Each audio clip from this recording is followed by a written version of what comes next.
Hi MRH, this is Miss Brown, and today I'm really excited. We are going to be looking at one of many ways that we can inspire our own creative writing, and that is using the arts, the visual arts in this case, to inspire some creative writing. So all you will need is something that you can write with, whether that's an electronic device that allows you to type, or a piece of paper and a writing utensil, and then you will need the resource packet for this video as well. So I first came across this idea when I was reading about a type of poetry called Ecrastic Poems. And Ecrastic Poems are simply poems that respond to a piece of art. So the Poetry Foundation says, through the imaginative act of narrating and reflecting on the action of a painting or sculpture, the poet may amplify and expand its meaning. So this is a form of poetry where poets take a painting or a sculpture, they make observations, they imagine the story or action that it could be telling about, and then write a poem based on that. But today, we are not going to limit ourselves to poetry, so we are going to be exploring all types of creative writing that can draw inspiration from the visual arts. So to start, we're going to look at a painting. This is Heat Wave by Kadir Nelson, one of my favorite artists. And my first step is simply going to be to observe closely. Now, when we are reading a painting or a sculpture, just like when we read a book, we don't skip over pages, we don't skip over words, we don't skip over sentences.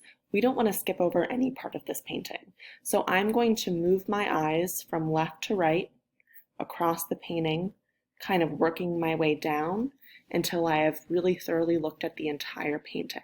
Now I'm going to go a little bit more slowly than the way I was just moving my mouse. So I see obviously at the center of this painting is this woman. She's at the center of the painting and she takes up more of the painting than any other element of the painting does. Her eyes are closed. Looks like she's leaning out a window. I see a fan in the background. I see a popsicle. Those clues tell me that maybe it's kind of hot outside. There's a dog back here looking at her popsicle.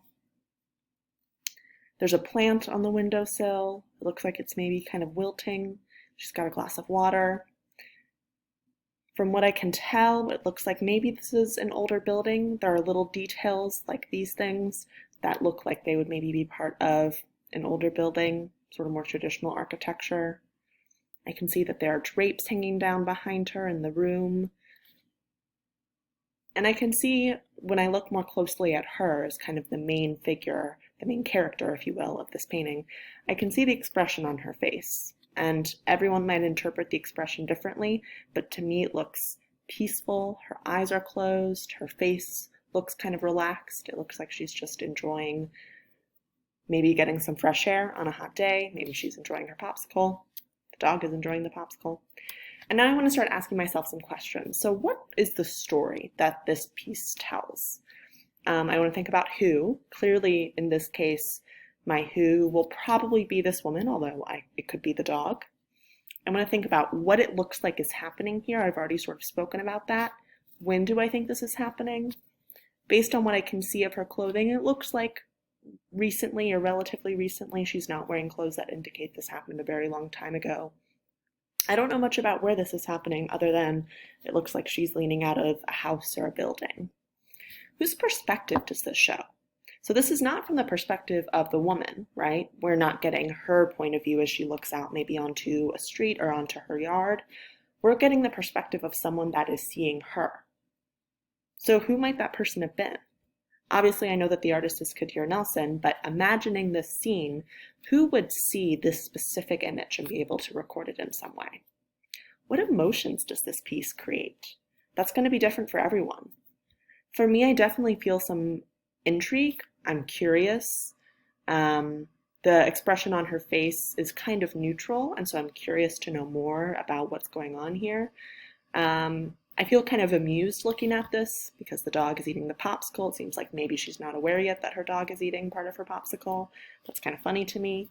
It also makes me feel kind of peaceful. I'm picturing a relaxing summer day. Again, the expression on her face, to me at least, looks relaxed and peaceful. And then what questions do I have?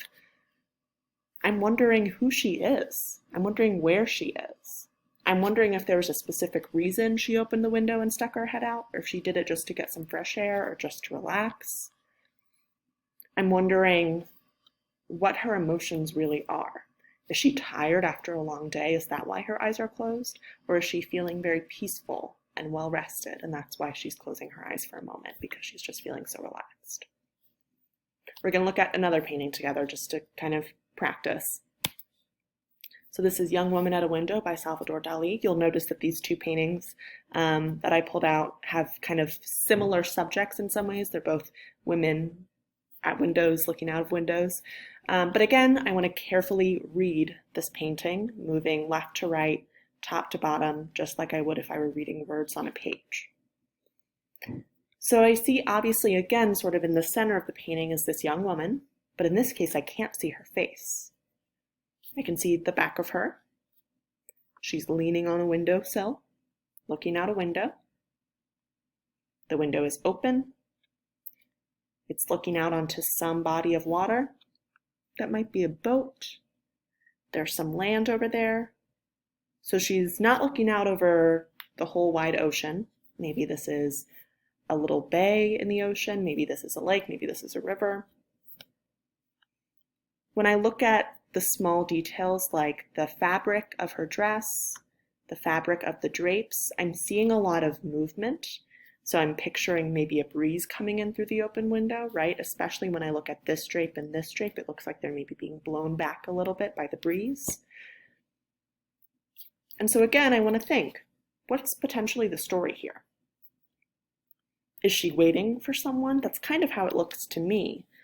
She's sort of sitting, looking out the window. It doesn't look like she's doing anything else. Maybe she's just waiting for someone or something. We don't know much about who she is because all we can see is the back of her. We can't see her face, her expression. That would give us some good clues about what her emotions might be. We can tell that this is happening near some water. We can't tell too much about when it's happening, although, again, her clothes don't look so old-fashioned that we might think it's a super long time ago. And again, the perspective question is interesting. Who would have seen this moment? Perhaps someone else, some other person, walked into a room and saw this taking place. What emotions does this piece create? For me, this piece creates a lot of emotions of kind of uncertainty because I'm not sure why she's standing out the window. I'm not sure what her emotions are. If I could see her face and see that she felt really sad, maybe I could guess that she was waiting for someone or worrying about something, but I can't really tell that. Even though there's that uncertainty, I still get a feeling of kind of tranquility and peace. There are these nice, calm, sort of light blue colors in her dress, in the drapes, in the water itself. And then what questions do I have? I mean, I'm really wondering, why is she looking out the window? Is she waiting for something? Does she just want to catch a cool breeze for a moment? Is she thinking about something? So I can see that both of these paintings, when I really stop and observe, they both have quite a bit going on. There's people doing things, they take place in a certain setting, they're told by someone who has a specific perspective. They both generate emotions. And so now, thinking about one or both of these paintings, I could pick both of them and think about some common threads. I want to start thinking about something I can actually write. And really there are infinite options, but here are some common ones. Imagine and tell the story behind the painting or the sculpture. So in other words, I would tell the story of the person who saw this. I would tell the story maybe of the person who opens up the door to a room, walks in, and sees her standing at a window staring out. Or, and I would kind of tell about who captured that moment and maybe why. Or I could tell the story behind the people, places, things in the piece itself. So I could tell the story of this young woman standing at the window and why she's doing that and where she is and when this is happening. I could tell the story of this woman and why she opened up the window, why she's got a popsicle in her hand, why her facial expression is what it is. I could tell the story of the dog if I wanted. I could tell the story from his perspective or her perspective. I could tell the story from the perspective of a person out on that boat way over there and what they see. So I can pick one element of the painting or the sculpture, put myself in kind of the shoes of that person or thing, and write the story from their perspective. Or I can just write in detail in sort of explanatory paragraphs or in a poem what I feel and think when I just observe. So instead of imagining a specific narrative story, like these first two options, I could just write a response based on what I see and what I think. I could write my observations down, write my inferences down, and write my own personal emotional response down. And really, there are no wrong ideas here. So if there's some other way that you're inspired to respond in writing to a piece of visual art, go for it. Now, I find myself really intrigued by this painting because I think there's just a lot about it that's mysterious, and so I just feel like writing about it. I could write about this one as well because this is also a lovely painting, but right now I'm just feeling really curious about this image, and I kind of want to imagine myself in the shoes of this young woman and what she's doing and why. So I'm going to start writing a fictional narrative. Now, obviously, I don't actually know who the young woman is in the painting or why she's standing there, but I'm just going to imagine, right? The whole point of this is to inspire creative writing. So I'm not worrying about writing something that's actually accurate in the history of the painting. I'm just going to write something creative. So before I get started, I'm going to get some sort of basics down in my brain. I like to imagine that she is waiting for something or someone. Maybe she's even watching that boat. Maybe someone that she cares about is on that boat, and she's waiting to see that that boat comes back safely. I'm going to write that story. She was supposed to come home last month. Why had she been delayed so often?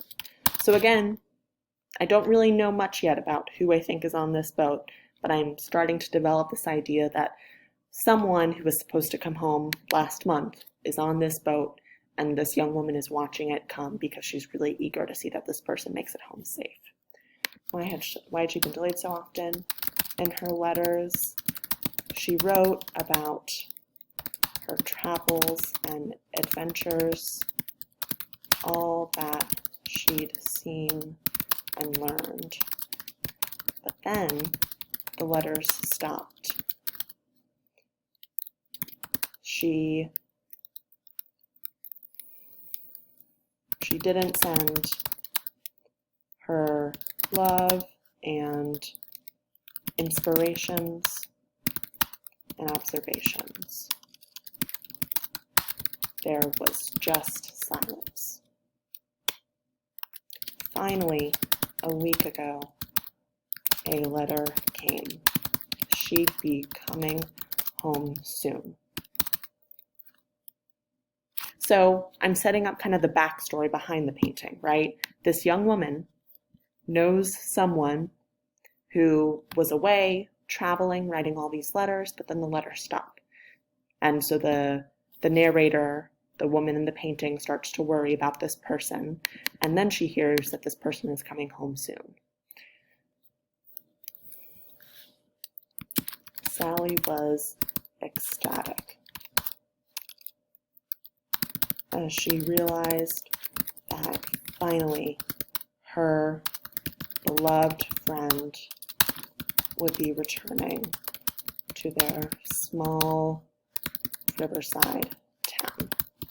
So now I'm developing actually a little bit of the setting, right? I said a small riverside town. Looking at the painting, I'm picturing this now as a river, and I'm picturing this, if you were to sort of zoom out beyond the painting, as a small town along the river, and her friend is on this boat coming home to her.